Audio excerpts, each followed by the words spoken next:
Hello again. This is the follow-up video to the meditation practice we just learned, eARTh and heart pace. And if you're watching this first, that's perfectly fine too. But I'm still like buzzing from that practice like a bee because I feel energy, and I want to share about my feelings of why this is a powerful practice, which could vary from your feelings. But someone recently told me that I need to use my voice more and share more what's in my heart, and I'm trying to do that because it matters. So, from my spiritual experience, here's why this is powerful.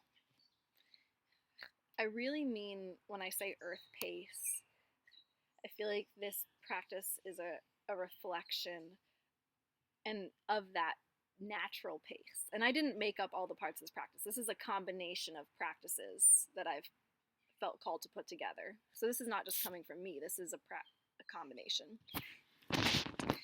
But the first part, where you're resting in stillness, that's a challenging practice because you're actually on that end of the exhale. That's where the CO2 is released and your body is actually relaxing. And it's only from that place of true stillness and rest and relaxing that nourishment is able to be received. So when I'm in that space, that stillness, my goal is to truly still my mind and to just be. And that's hard. That's a practice. And it's okay if I'm just noticing.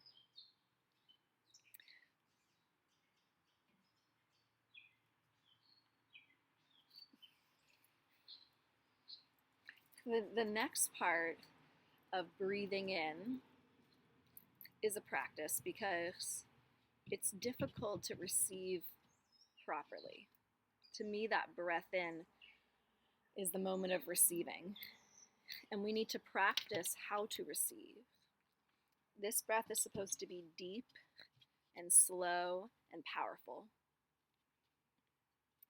But in our world, when oftentimes, even if we're eating or whatever it is that we're doing, I find when we're trying to receive, but in order to like perform and to give in a certain way, you're receiving.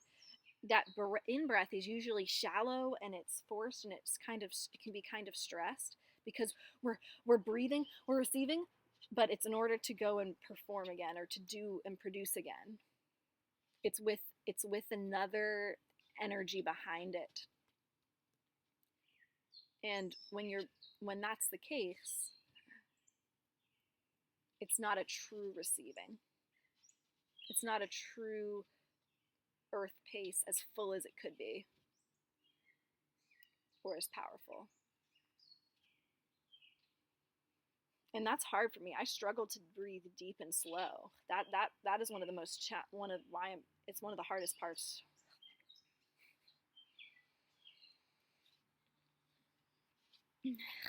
And then there's the part at the top after you've breathed in slow and deep of just a short noticing of what is there. What have you gathered in order to receive? This is Zafir. Hi. Kitty's joining us to talk about receiving. He's receiving pets. Okay. He likes to love. Yeah.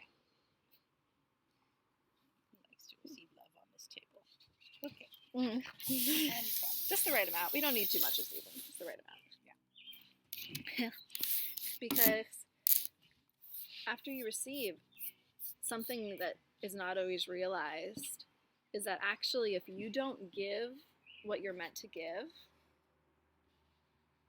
if you just keep trying to breathe in, you actually feel badly in your gut, in your core, because it feels good to give what is authentically you. and what is meant to come out of you. But the difference is, and this is where, work toxicity comes in, is that oftentimes we haven't learned how to give what's actually ourself. And that giving might be different than you or others expect. So the last part of this toning, the practice of just toning, is really important because you listen to yourself first. You pause before you give, and you notice, I don't know what's going to come out, but what's my energy feeling like right now? And then you just allow what naturally wants to come through you. Or maybe whatever feels good to you to come through in that moment. You improvise it. You don't think about it. You just allow it. You just allow it and let it go. It's like what you say about the East. You let it flow. And then you rest.